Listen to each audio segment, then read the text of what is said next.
Last lecture में हम लोगों ने सेक्टर्स ऑफ इकोनॉमी में दो सेक्टर्स की बात की थी, बोलो हाँ या ना।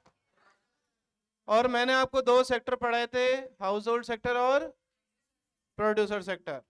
सबसे पहले ध्यान रखना, उसी टॉपिक को रिवाइज कर रहा हूं, जो लोग कल एब्सेंट थे उनके लिए।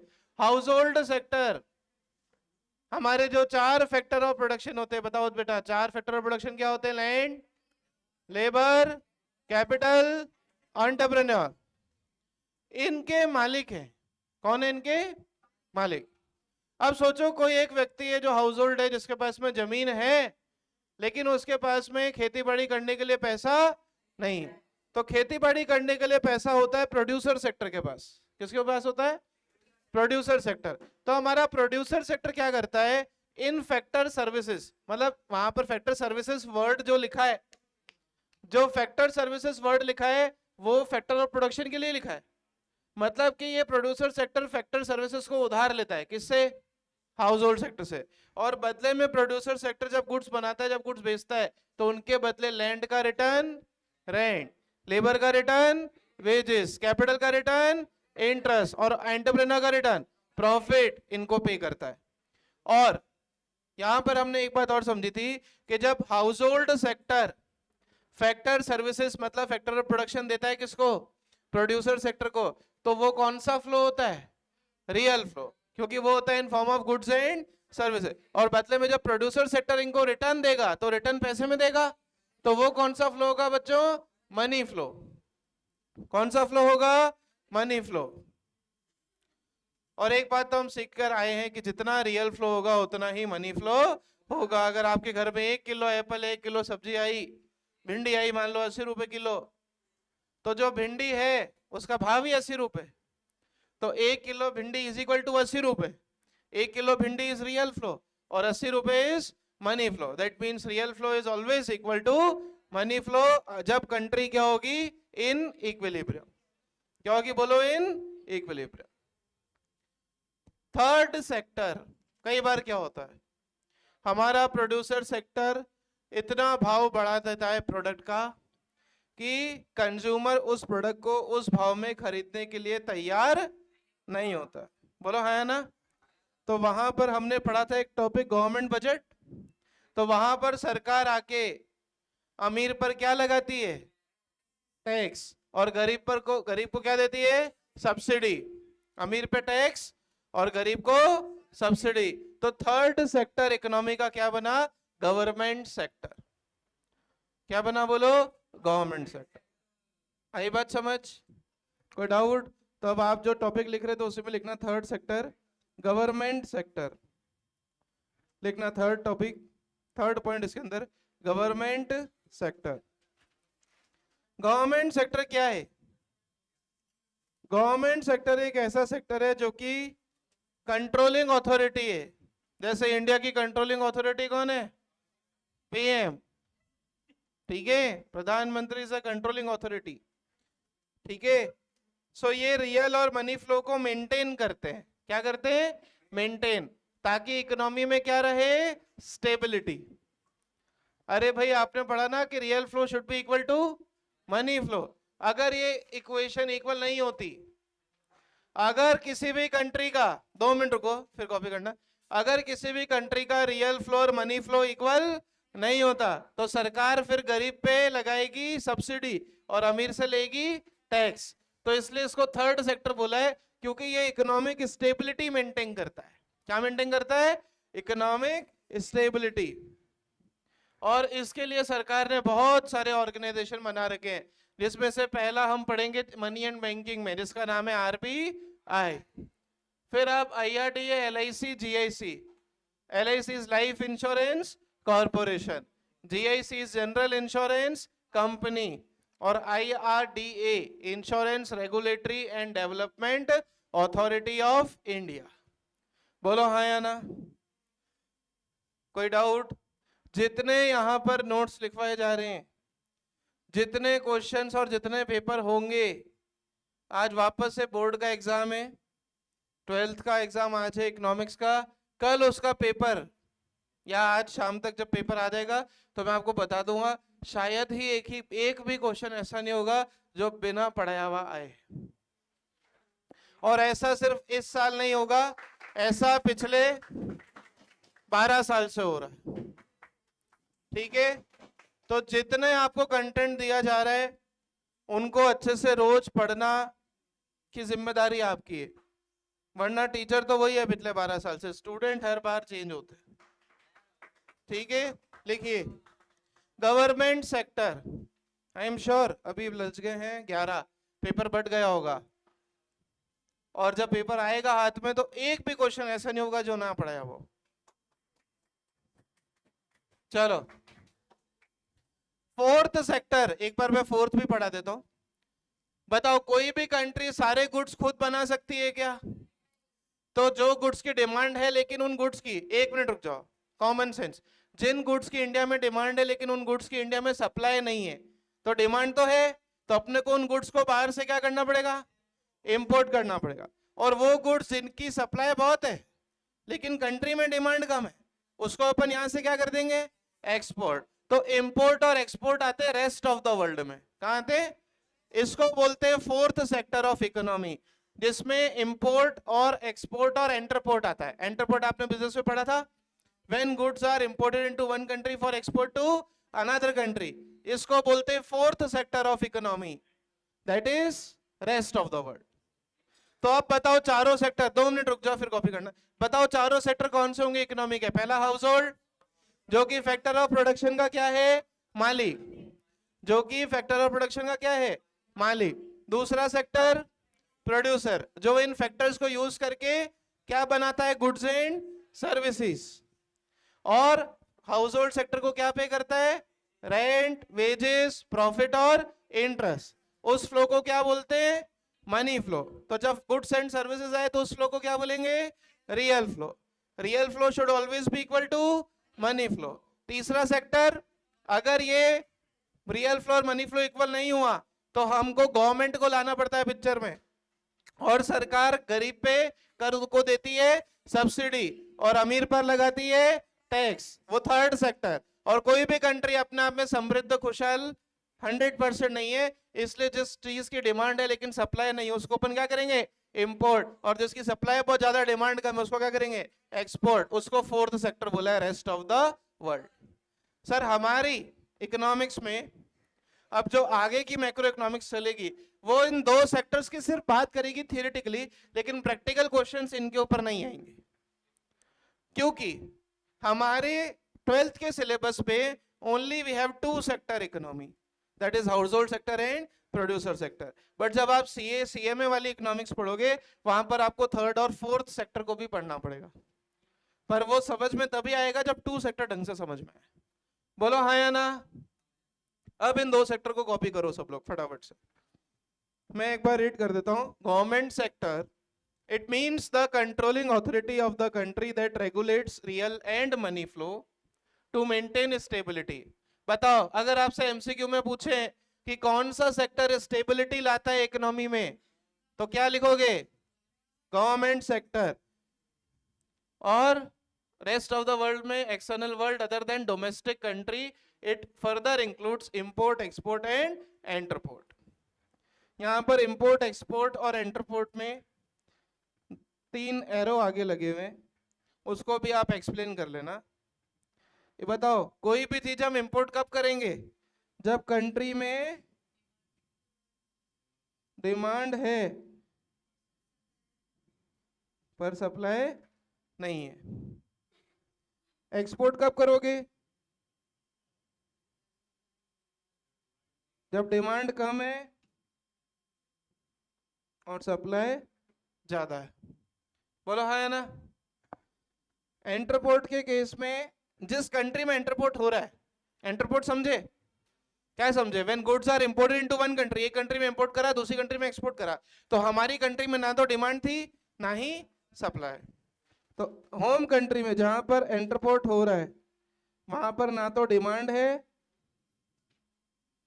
अरे हमारे यहाँ सप्लाई होती तो हम ही एक्सपोर्ट कर देते ना। बोलो हाँ या ना? कोई डाउट? कॉपी। अच्छा अब कुछ क्वेश्चन पूछूंगा, बताओ who are the owners of factor services? Household sector. Who are the consumers of factor services? Factor services को कंज्यूम कौन करता है? अब यहां पर ऑप्शन में कंज्यूमर भी लिखा होता है, बच्चा उस पर टिक करके आ जाता है। Who consumes factor services? Household sector. कौन कंज्यूम करता है goods and services? Who consume the goods and services always? Consumer sector. हम गुड्स एंड सर्विसेज हम खा रहे हैं, ठीक है, दैट पर्सन, ठीक है। अगर बोले who consumes factor services, producer sector. Who brings economic stability? Government sector. And which sector generates foreign exchange? Rest of the world. Okay, आगे जाकर के नेशनल इनकम में जो लोग कॉपी कर रहे हैं वो लोग इनके सिंबल्स पे लिख देना। एक्सपोर्ट्स को हम इंडिकेट, एक्सपोर्ट्स की हम शॉर्ट फॉर्म आगे यूज करेंगे एक्स। क्या यूज करेंगे? एक्स। और इंपोर्ट्स की हम शॉर्ट फॉर्म यूज करेंगे एम। क्या यूज करेंगे? एम। एंटरपोर्ट सिर्फ थियोरेटिकली एग्जिस्ट करता है, इसका कोई प्रैक्टिकल क्वेश्चन नहीं आएगा। बोलो कोई डाउट? बताओ, एक्सपोर्ट्स को क्या बोलेंगे? एक्स। एक्स कहां से उठाया? Second letter. एक्स कहां से उठाया? बोलो, सेकंड लेटर। और इंपोर्ट्स को क्या बोलते हैं? एम। इसका भी क्या उठाया? Second letter. बोलो हाँ या ना? चारों सेक्टर कंट्री के समझ में आए? House hold sector, producer sector, government sector and rest of the world. Clear? Copy concept सुनेंगे सबसे पहले, फिर क्वेश्चन बताएंगे। कॉपी बन सबकी, पूरा ध्यान सामने। बची हुई आज की पूरी आधे घंटे की क्लास का टॉपिक है, ध्यान रखना। हाँ, और एग्जाम में 6 मार्क्स। यस, कॉन्सेप्ट है सर्कुलर फ्लो ऑफ इनकम। क्या है बोलो? Circular flow of income. इसका वेटेज एग्जाम में 1 नंबर से लेके 6 नंबर तक है, ठीक है। सबसे पहले मैंने आपको बताया कि हमारे सिलेबस के स्ट्रक्चर में 2 सेक्टर मॉडल है। कौन सा मॉडल है?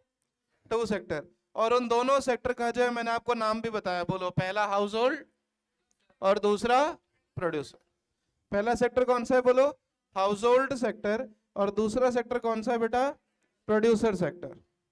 तो अगर मैं बात करता हूं सर्कुलर फ्लो ऑफ इनकम की, तो यहां पर बहुत अच्छे से आपको समझ में आना चाहिए कि यहां पर एक ऐसे हम सर्कल की बात कर रहे हैं जो इनकम जनरेट करता है।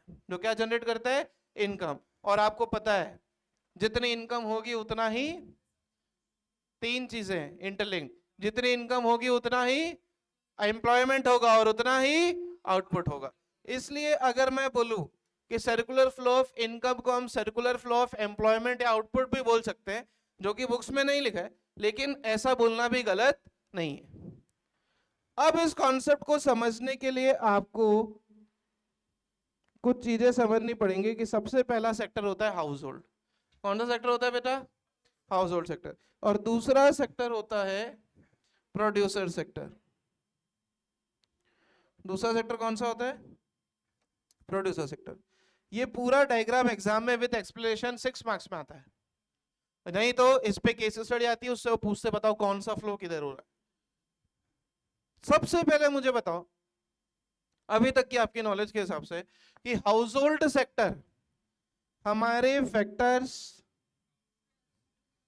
ऑफ प्रोडक्शन का क्या है? फैक्टर्स ऑफ प्रोडक्शन का ये क्या है? ओनर।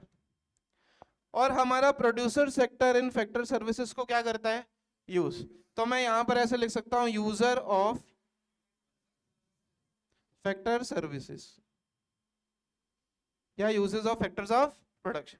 तब सबसे पहले सोचो इनकम जनरेट करने के लिए सर्कुलर फ्लो ऑफ इनकम के कॉन्सेप्ट में बिल्कुल ध्यान सामने रखना। बातें अगर की हैं तो आगे पूरा नेशनल इनकम खत्म हो जाएगा, ध्यान रखना। और नेशनल इनकम जिनका खत्म हुआ 10 नंबर, आगे 12 नंबर का एडीएस भी क्या हो जाएगा?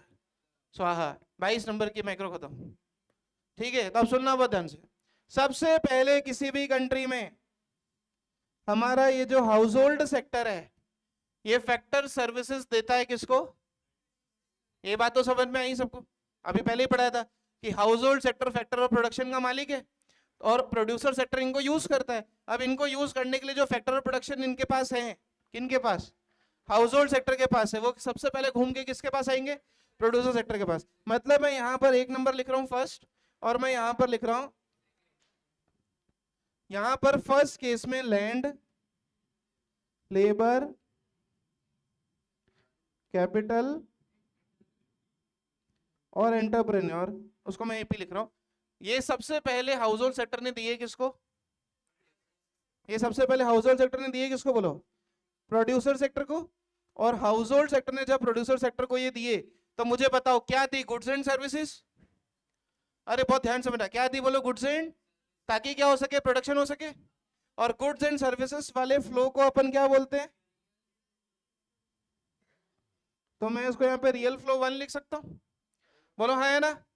अब देखो, जैसे ही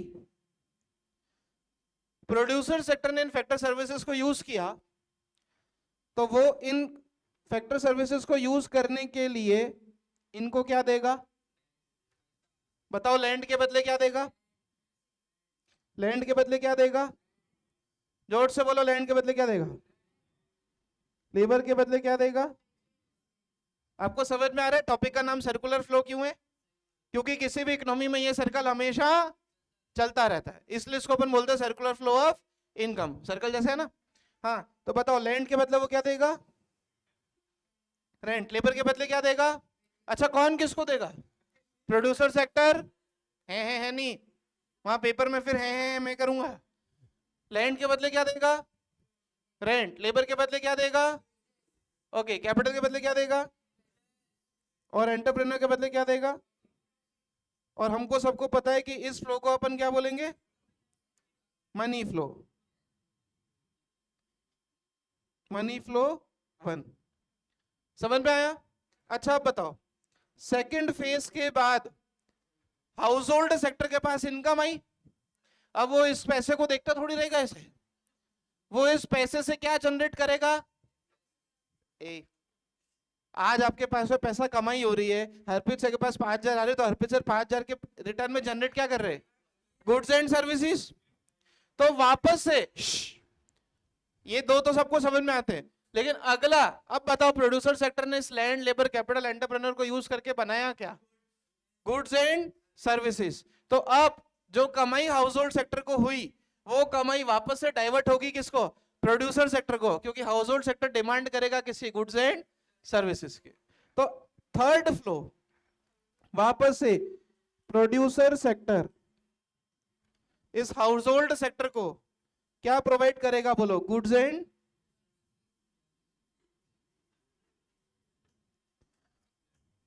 आपको इनकम आई, किराया आया, जो किराया आया उससे वापस बीवी के लिए सोने के गहने, खुद के लिए चप्पल जूते खरीदोगे ना?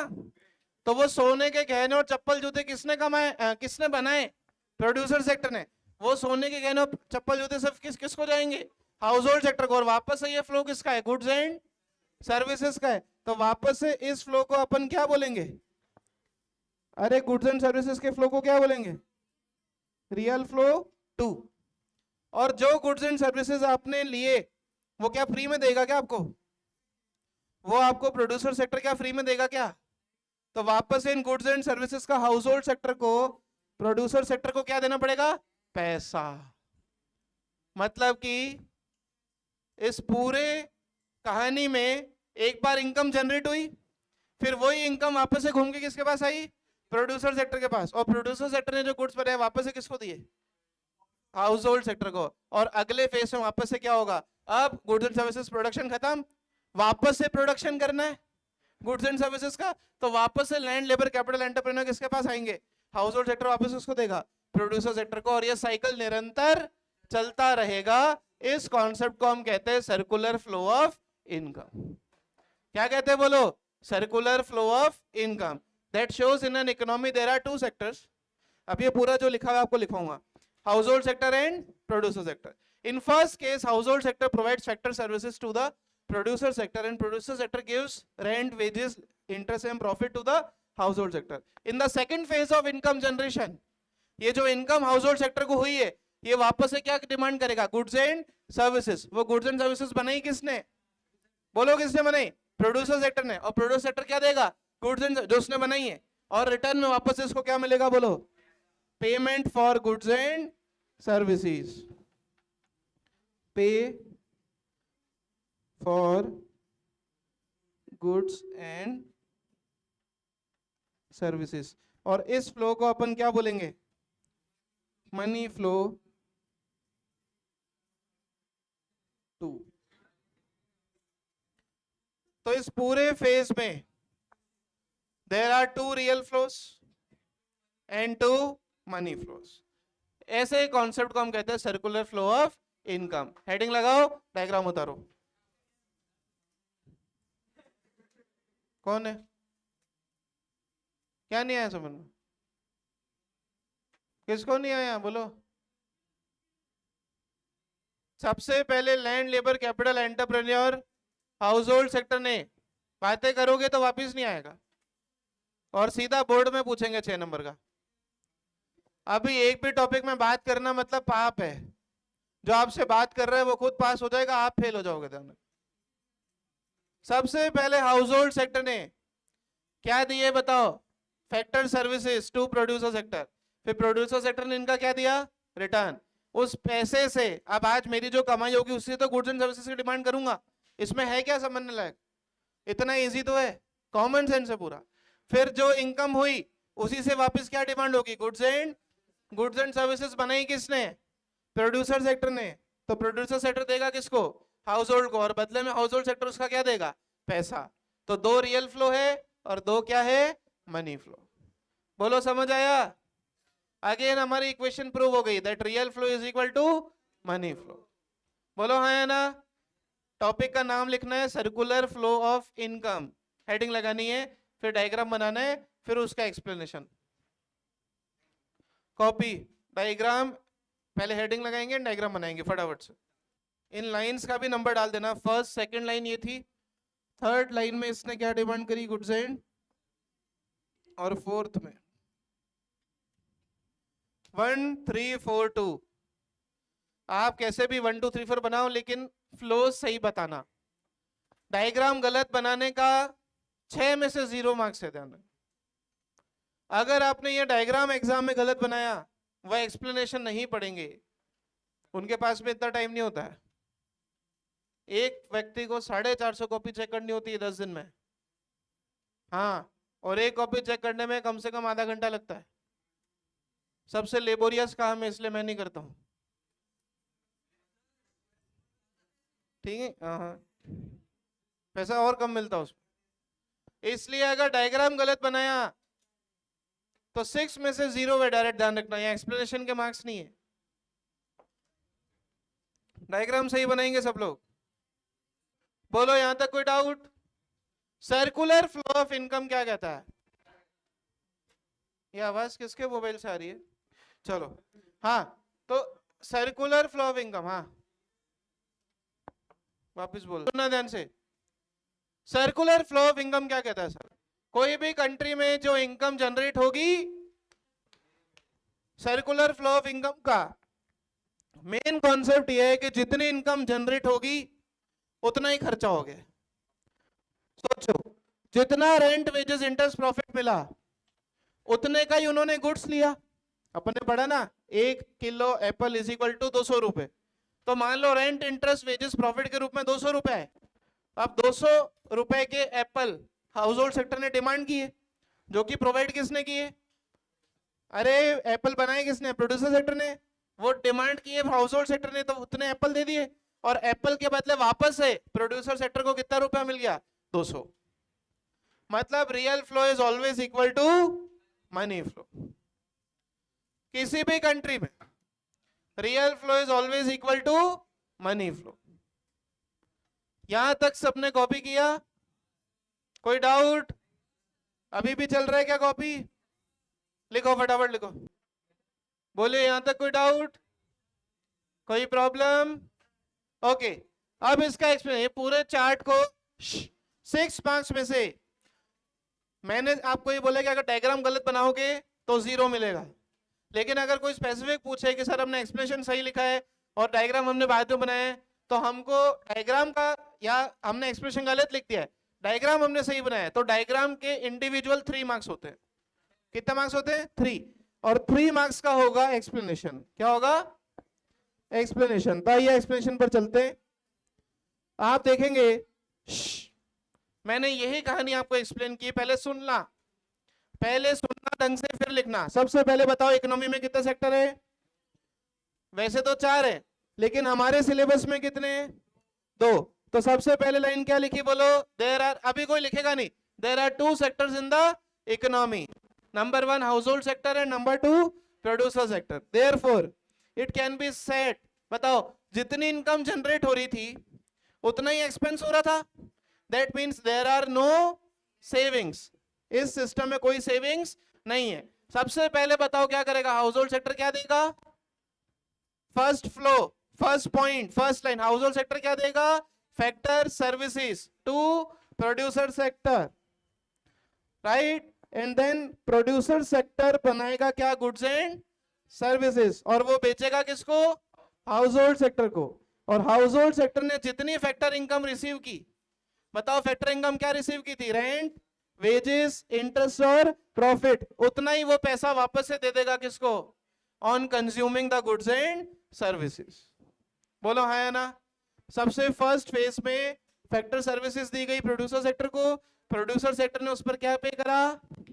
क्या पे करा? रेंट, वेजेस, इंटरेस्ट और प्रॉफिट। इसको, और वैसे तो अपन मनी फ्लो भी बोलते हैं, इसका एक और नाम है फैक्टर इनकम। क्या है? क्योंकि ये फैक्टर के बदले कमाया ना। अरे लैंड के बदले क्या कमाया? पहले सुन लेना ढंग से, लैंड के बदले क्या कमाया? लेबर के बदले क्या कमाया? कैपिटल के बदले क्या कमाया? एंटरप्रेन्योर के बदले क्या कमाया? तो फैक्टर से इनकम हुई ना। इसलिए आज के बाद ध्यान रखना, न्यूमेरिकल पे काम आएगा। रेंट, वेजेस, इंटरेस्ट और प्रॉफिट का दूसरा नाम क्या है? Factor income. क्या है बोलो? Factor income. और जितना इन्होंने फैक्टर इनकम कमाई उतना को उतना खा लिया, तभी तो यहां पर कोई बैलेंस बैठेगा ना, because real flow are always equal to money flow. तो यहां पर जितना फैक्टर इनकम कमाई उतना का उतना खा लिया, उसको कहते हैं on consumption of goods and services. इस मॉडल के, सर्कुलर फ्लो ऑफ इनकम एक मॉडल है, ठीक है? कुछ मत हो, मॉडल मतलब डायग्राम, ठीक है? हाँ, इसके कुछ अजम्पशंस हैं। सबसे पहला अजम्पशन है कि वैसे तो इकोनॉमी में कितने सेक्टर होते हैं? 4, लेकिन अपन ने कितने माने? सिर्फ 2, हाउस होल्ड और प्रोड्यूसर। दूसरा, देयर आर नो सेविंग्स, मतलब लोग जितना कमा रहे हैं, इक्विलिब्रियम कंडीशन एज्यूम करनी है, लोग जितना कमा रहे हैं उतना का उतना क्या कर रहे हैं? एक्सपेंस कर रहे हैं। That is neither the house hold sector save from the income nor the producer sector save from their profit. मतलब प्रोड्यूसर को जो प्रॉफिट हो रहा है वो भी वो पूरा का पूरा बिजनेस में इन्वेस्ट कर रहा है, और हाउस होल्ड सेक्टर को जो इनकम हो रही है वो भी वो पूरा का पूरा खा रहे हैं। That means there are no savings. लेकिन क्या ये रियलिटी है? तो इसके लिए अगला कॉन्सेप्ट बहुत तगड़ा है, ध्यान रखना। इन रियलिटी दीज अजम्पशंस में नॉट वर्क। सही रियलिटी सिचुएशन में सेविंग्स और इन्वेस्टमेंट बराबर नहीं होते। इसलिए एक नए टॉपिक का जन्म होता है। अगर इस पर्टिकुलर फ्लो में कोई रुकावट आ जाए, अगर लोग सेव करना शुरू करें, बहुत ध्यान सुनना, पूरा एक्सप्लेनेशन बता रहा हूं। अगर लोग कुछ सेव करना शुरू हो जाए, अगर प्रोड्यूसर सेक्टर अपने प्रॉफिट को सेव करने लग जाए, तो बताओ इस इनकम फ्लो में से लीक होगा। क्या होगा? लीक। तो उसको बोलेंगे लीकेज। क्या बोलेंगे? लीकेज। मतलब कि इस सर्कुलर फ्लो ऑफ इनकम के कॉन्सेप्ट को अगर कोई चीज ब्रेक कर दे तो उसको बोलेंगे लीक। क्या बोलेंगे? और सही मायनों में लीकेज कब होगा? जब लोग, हमने ऊपर पढ़ा था देयर आर नो सेविंग्स, पढ़ा था ना, देयर आर नो सेविंग। तो जब लोग सेव करना शुरू कर दें तो सेविंग को क्या बोलेंगे? लीकेज। क्या बोलेंगे? लीकेज। और मित्रों, अगर लीकेज होगी, अगर सेविंग होगी, तो सरकार आप पर क्या लगाएगी? यहां पर थर्ड सेक्टर कूदता है पिक्चर में। लोग सेव करेंगे तो सरकार क्या लगाएगी? उस पे टैक्स। और जितना टैक्स लगेगा उतना को उतना वापस सरकार को क्या हो जाएगी? इनकम, और सरकार वो वापस से वो पैसा किसको बांट देगी? गरीबों को। तो सरकार ने जो टैक्स लगाया है उसको बोलेंगे इंजेक्शन। क्या बोलेंगे? इंजेक्शन। सरकार ने जो टैक्स लगाया उसको क्या बोलेंगे? इंजेक्शन। तो सोचो, जब लोग सेव करेंगे, मजाक बात में, जब लोग सेव करेंगे तो इस फ्लो ऑफ इनकम में से इनकम लीक होगी, और लीक कब होगी? जब लोग सेव करेंगे। उस सेविंग को वापस से इन्वेस्टमेंट में कन्वर्ट करने के लिए सरकार उस सेविंग पर क्या लगाएगी? टैक्स, जीएसटी, और उसको क्या बोलेंगे? इंजेक्शन। मतलब एक बार लीक हुआ और उसके ऊपर क्या लगा दिया सरकार ने? इंजेक्शन। किसी भी इकोनॉमी में जितना लीकेज होगा, जितनी सेविंग होगी, उतना ही क्या लगेगा? बोलो, टैक्स लगेगा। तीसरा इंपॉर्टेंट कॉन्सेप्ट आज का, linkages will always be equal to injections in the economy. बोलो हाँ या ना? यस। तो सर्कुलर फ्लो ऑफ इनकम इस लेवल से आपको पढ़ना है। बोलो हाँ या ना? सबसे पहले ध्यान रखना, सर्कुलर फ्लो ऑफ इनकम में there are two phases, there are two sectors और टू फेजेस। फर्स्ट फेज में फैक्टर सर्विसेज दिया, फिर उन पे रेंट, वेजेस, इंटरेस्ट, प्रॉफिट दिया, फिर जितना कमाया, फैक्टर इनकम जितनी कमाई। बताओ फैक्टर इनकम कौन कमाता है? House hold sector. और फैक्टर इनकम पे कौन करता है? वापस से बताओ, फैक्टर इनकम कमाता कौन है? House hold. फैक्टर इनकम पे कौन करता है? प्रोड्यूसर। अब जितनी इनकम हुई, मैं हाउस होल्ड हूं, मेरे को जितनी फैक्टर इनकम हुई, मैं उतना क्या जनरेट करूं? मैं डिमांड करूंगा गुड्स एंड सर्विसेज, और उतना पैसा मैं जितना कमाया सारे का सारा किसको दे दूंगा वापस? प्रोड्यूसर सेक्टर को। लेकिन प्रैक्टिकली ये चीज पॉसिबल, क्योंकि हमेशा इंसान जितना कमाता है उतना खर्चा। इसलिए यहां पर दो चीजों का जन्म हुआ। अगर सेविंग करी तो इस फ्लो को आपने तोड़ दिया। फ्लो को तोड़ा मतलब क्या करा आपने? लीकेज। क्या किया? लीकेज। और सेविंग करी, सरकार आप पे क्या लेगी? टैक्स लेगी। जितना सेविंग करेंगे उतना क्या लगेगा? टैक्स लगेगा। अच्छा सर, आप बोलोगे टैक्स तो 30% ही लगता है, बट वो इनकम तो अकाउंट्स में आ जाती ना, और एक बार इनकम अकाउंट्स में आ गई, दैट मींस डेबिट और क्रेडिट क्या होंगे? इक्वल होंगे। आई बात समझ? तो सेविंग करी, लीकेज होगा, सरकार उस सेविंग पे क्या लगाएगी? टैक्स। उसको बोलेंगे इंजेक्शन। क्या बोलेंगे? इंजेक्शन। इसको ऐसे ही समझना है कि मान लो आपकी तबीयत खराब हुई, जुकाम हुआ आपको, तो आपकी नोज लीक कर रही है, तो नोज लीक कर रही है, तो सरकार, गवर्नमेंट आपको क्या दे? हाँ, डॉक्टर आपको क्या देगा? इंजेक्शन। तो दवाई कितनी देंगे? जितना आप बीमार हुए। तो लीकेज और इंजेक्शन दोनों क्या होंगे? इक्वल। पढ़ो, लीकेज क्या होगा? Leakage is that amount of money, अब ये पूरा लिखना है आपको, ठीक है, कल लिख लेना। चलो, it refers to that amount of money withdrawn from, मतलब सेविंग करा तो आपने सेविंग करा, मतलब एक तरीके से आपने सर्कुलर फ्लो ऑफ इनकम में से पैसा निकाल लिया। अरे सेव करोगे तो पैसा निकाला ना, तो money withdrawn from income, that is saving. Taxes from households, firms and amount spend on import. अगर आपने इंपोर्ट करा तो भी आपने एक तरीके का क्या किया है? लीकेज। अगर आपने इंपोर्ट करा है तो आपने पैसा फॉरेन कंट्री को दिया ना, तो वो पैसा भारत में लग सकता था, तो इंपोर्ट करना भी क्या होता है? लीकेज। इसका उल्टा क्या होगा? इंजेक्शन। सेविंग की जगह अपन ने क्या कर दिया? इन्वेस्टमेंट। सेविंग की जगह क्या कर दिया? Investment, government investment and exports. और एक कंट्री में लीकेज और इंजेक्शन भी क्या होंगे? बोलो, इक्वल। यहां पर आपका आकर के सर्कुलर फ्लो ऑफ इनकम होता है पूरा का पूरा समाप्त, जिसका एक्सप्लेनेशन हम लिखेंगे कल। बोलो समझ में आया कि नहीं आया? कोई डाउट, कोई प्रॉब्लम? इतना पढ़कर रखना, सर्कुलर फ्लो ऑफ इनकम तक का टेस्ट है, वही लिखा था, till circular flow of income, sectors of economy. अच्छा ठीक है, तो फर्स्ट चैप्टर भी दिया ना? हाँ, मतलब वो माइक्रो मैक्रो और वो सब, ठीक है। तो सर्कुलर फ्लो ऑफ इनकम में ले लो ना टेस्ट में, अरे ले लो ना, चलो।